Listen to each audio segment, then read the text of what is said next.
जय श्री कुलदेवता। विजयादशमी के पावन अवसर पर प्रस्तुत है भगवान श्री राम के 108 दिव्य नाम। इन नामों का स्मरण और श्रवण करने से हर प्रकार की असुर शक्ति, विघ्न बाधा और छिपा हुआ शत्रु नष्ट होता है। श्री राम के 108 नाम विजय, धर्म और रक्षा प्रदान करते हैं और घर परिवार को सुख, शांति और समृद्धि से भर देते हैं। दशहरा पर इन 108 नामों का पाठ असली महाविजय की साधना है। आज ही राम नाम का जाप सुने और प्रभु श्री राम की असीम कृपा का अनुभव करें। श्री राम अष्टोत्तर शतनामावलिः। ओम रामाय नमः। ओम रामभद्राय नमः। ओम रामचंद्राय नमः। ओम शाश्वताय नमः। ओम राजीवलोचनाय नमः। ओम श्रीमते नमः। ओम राजेन्द्राय नमः। ओम रघुपुंगवाय नमः। ओम जानकीवल्लभाय नमः। ओम जितमित्राय नमः। ओम जितक्रोधाय नमः। ओम जितेन्द्रियाय नमः। ओम विश्वामित्राप्रियाय नमः। ओम दीनबन्धवे नमः। ओम आदिदेवाय नमः। ओम पार्थसारथये नमः। ओम तारकाय नमः। ओम धर्मज्ञाय नमः। ओम सत्यसन्धाय नमः। ओम सत्यव्रताय नमः। ओम सर्वदेवाधिदेवाय नमः। ओम दशग्रीवशिरोहराय नमः। ओम लोकाभिरामाय नमः। ओम महाबाहवे नमः। ओम हरये नमः। ओम महेन्द्राय नमः। ओम दामोदराय नमः। ओम वाल्मीकि प्रियाय नमः। ओम सुदर्शनाय नमः। ओम गोविंदाय नमः। ओम गोपालाय नमः। ओम पुरुषोत्तमाय नमः। ओम अजिताय नमः। ओम दैत्यसूदनाय नमः। ओम जगद्गुरवे नमः। ओम कैवल्याय नमः। ओम सर्वलोकेशाय नमः। ओम परमेश्वराय नमः। ओम सर्वज्ञाय नमः। ओम कल्याणप्रदाय नमः। ओम क्रोधहन्त्रे नमः। ओम जनार्दनाय नमः। ओम कमलनयनाय नमः। ओम अनादये नमः। ओम ब्रह्मण्यस्मै नमः। ओम शरण्यस्मै नमः। ओम विश्वमूर्तये नमः। ओम विभीषणपरित्रात्रे नमः। ओम दशामुखवधोद्यताय नमः। ओम देवेन्द्राय नमः। ओम संसारभेषज्याय नमः। ओम सर्वभूतात्मकाय नमः। ओम अहिंसाय नमः। ओम अनंताय नमः। ओम सर्वकर्मफलप्रदाय नमः। ओम वृषाकपये नमः। ओम अक्षयाय नमः। ओम सत्यधर्मपरायणाय नमः। ओम धर्मगोप्त्रे नमः। ओम रवये नमः। ओम नीलांबराय नमः। ओम सर्वदेवमयाय नमः। ओम वेदवेद्याय नमः। ओम वेदत्रयरूपाय नमः। ओम परमज्योतिषे नमः। ओम श्रीवत्सांकाय नमः। ओम सर्वदोषनिवारणाय नमः। ओम अच्युताय नमः। ओम विष्णवे नमः। ओम सत्यदेवाय नमः। ओम वासुदेवाय नमः। ॐ त्रिविक्रमाय नमः। ॐ नारायणाय नमः। ॐ ईशानाय नमः। ॐ वज्रधारिणे नमः। ॐ सुखास्पदाय नमः। ॐ शुभदात्रे नमः। ॐ पुण्यकृते नमः। ॐ पुण्योदयाय नमः। ॐ सर्वपापप्रणाशनाय नमः। ॐ महानुभावाय नमः। ॐ सौम्याय नमः। ॐ योगेश्वराय नमः। ॐ अनादिनिधनाय नमः। ॐ रघुवीराय नमः। ॐ श्रीरामचन्द्रनाथाय नमः। ॐ पद्माक्षाय नमः। ॐ धर्मसेतवे नमः। ॐ कौसल्येयाय नमः।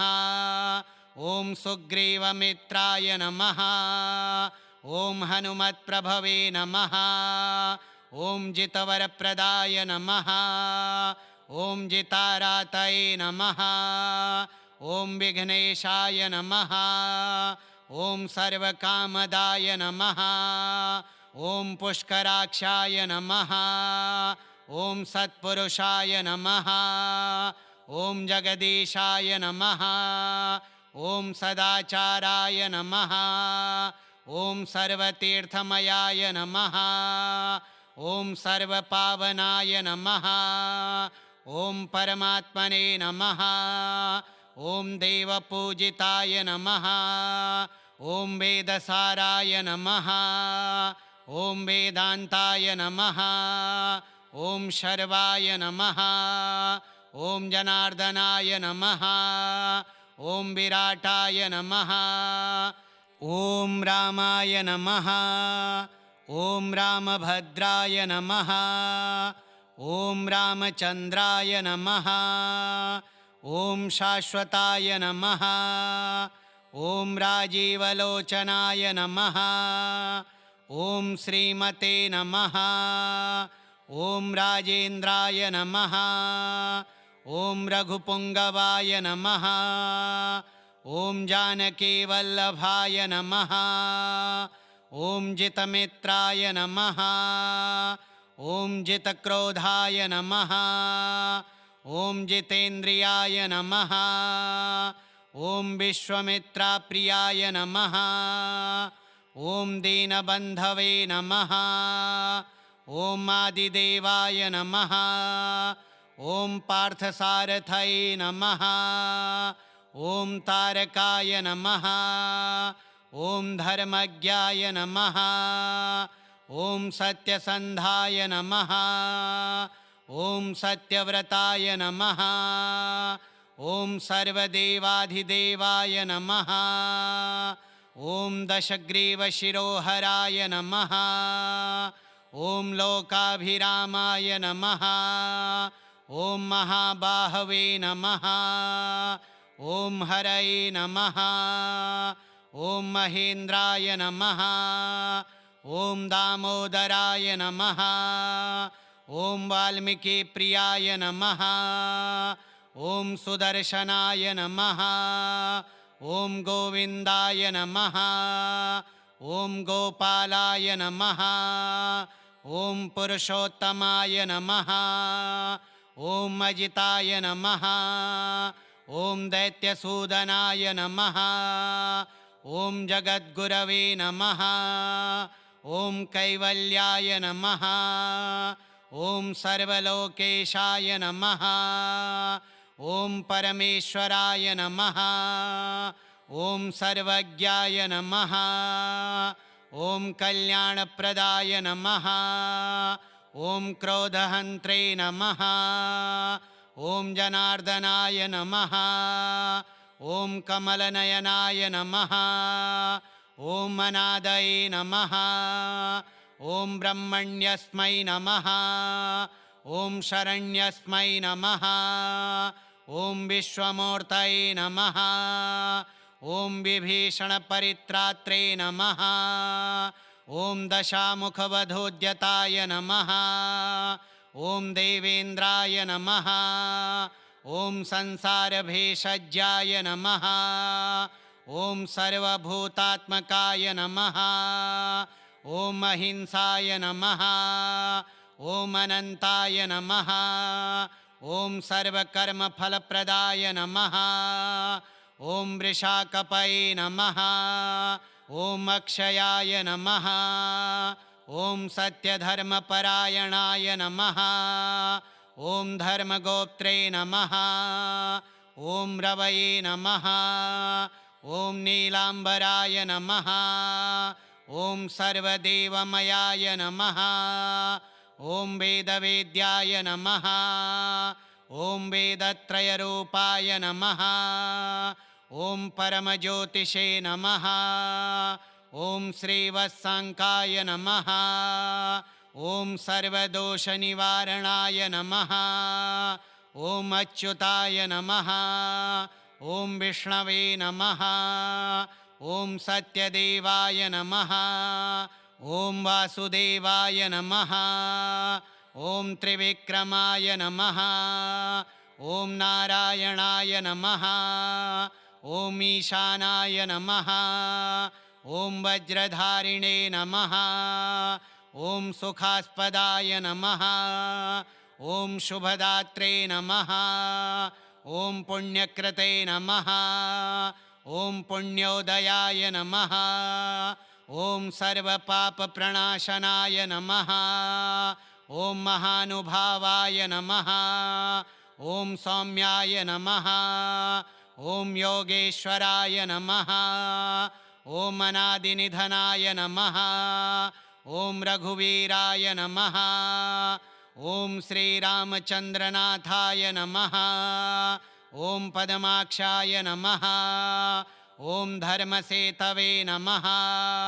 ॐ कौसल्येयाय नमः। ॐ सुग्रीवमित्राय नमः। ॐ हनुमत्प्रभवे नमः। ॐ जितवरप्रदाय नमः। ॐ जितारातये नमः। ॐ विघ्नेशाय नमः। ॐ सर्वकामदाय नमः। ॐ पुष्कराक्षाय नमः। ॐ सत्पुरुषाय नमः। ॐ जगदीशाय नमः। ॐ सदाचाराय नमः। ॐ सर्वतीर्थमयाय नमः। ॐ सर्वपावनाय नमः। ॐ परमात्मने नमः। ॐ देवपूजिताय नमः। ॐ वेदसाराय नमः। ॐ वेदान्ताय नमः। ॐ शर्वाय नमः। ॐ जनार्दनाय नमः। ॐ विराटाय नमः। ॐ रामाय नमः। ॐ रामभद्राय नमः। ॐ रामचन्द्राय नमः। ॐ शाश्वताय नमः। ॐ राजीवलोचनाय नमः। ॐ श्रीमते नमः। ॐ राजेन्द्राय नमः। ॐ रघुपुङ्गवाय नमः। ॐ जानकीवल्लभाय नमः। ॐ जितमित्राय नमः। ॐ जितक्रोधाय नमः। ॐ जितेन्द्रियाय नमः। ॐ विश्वमित्राप्रियाय नमः। ॐ दीनबन्धवे नमः। ॐ आदिदेवाय नमः। ॐ पार्थसारथये नमः। ॐ तारकाय नमः। ॐ धर्मज्ञाय नमः। ॐ सत्यसन्धाय नमः। ॐ सत्यव्रताय नमः। ॐ सर्वदेवाधिदेवाय नमः। ॐ दशग्रीवशिरोहराय नमः। ॐ लोकाभिरामाय नमः। ॐ महाबाहवे नमः। ॐ हरये नमः। ॐ महेन्द्राय नमः। ॐ दामोदराय नमः। ॐ वाल्मीकिप्रियाय नमः। ॐ सुदर्शनाय नमः। ॐ गोविन्दाय नमः। ॐ गोपालाय नमः। ॐ पुरुषोत्तमाय नमः ॐ अजिताय नमः ॐ दैत्यसूदनाय नमः ॐ जगद्गुरवे नमः ॐ कैवल्याय नमः ॐ सर्वलोकेशाय नमः ॐ परमेश्वराय नमः ॐ सर्वज्ञाय नमः ॐ कल्याणप्रदाय नमः ॐ क्रोधहन्त्रे नमः ॐ जनार्दनाय नमः ॐ कमलनयनाय नमः ॐ अनादये नमः ॐ ब्रह्मण्यस्मै नमः ॐ शरण्यस्मै नमः ॐ विश्वमूर्तये नमः ॐ विभीषणपरित्रात्रे नमः ॐ दशामुखवधूद्यताय नमः ॐ देवेन्द्राय नमः ॐ संसारभेषज्याय नमः ॐ सर्वभूतात्मकाय नमः ॐ अहिंसाय नमः ॐ अनन्ताय नमः ॐ सर्वकर्मफलप्रदाय नमः ॐ वृषाकपये नमः ॐ अक्षयाय नमः ॐ सत्यधर्मपरायणाय नमः ॐ धर्मगोप्त्रे नमः ॐ रवये नमः ॐ नीलाम्बराय नमः ॐ सर्वदेवमयाय नमः ॐ वेदवेद्याय नमः ॐ वेदत्रयरूपाय नमः ॐ परमज्योतिषे नमः ॐ श्रीवत्साङ्काय नमः ॐ सर्वदोषनिवारणाय नमः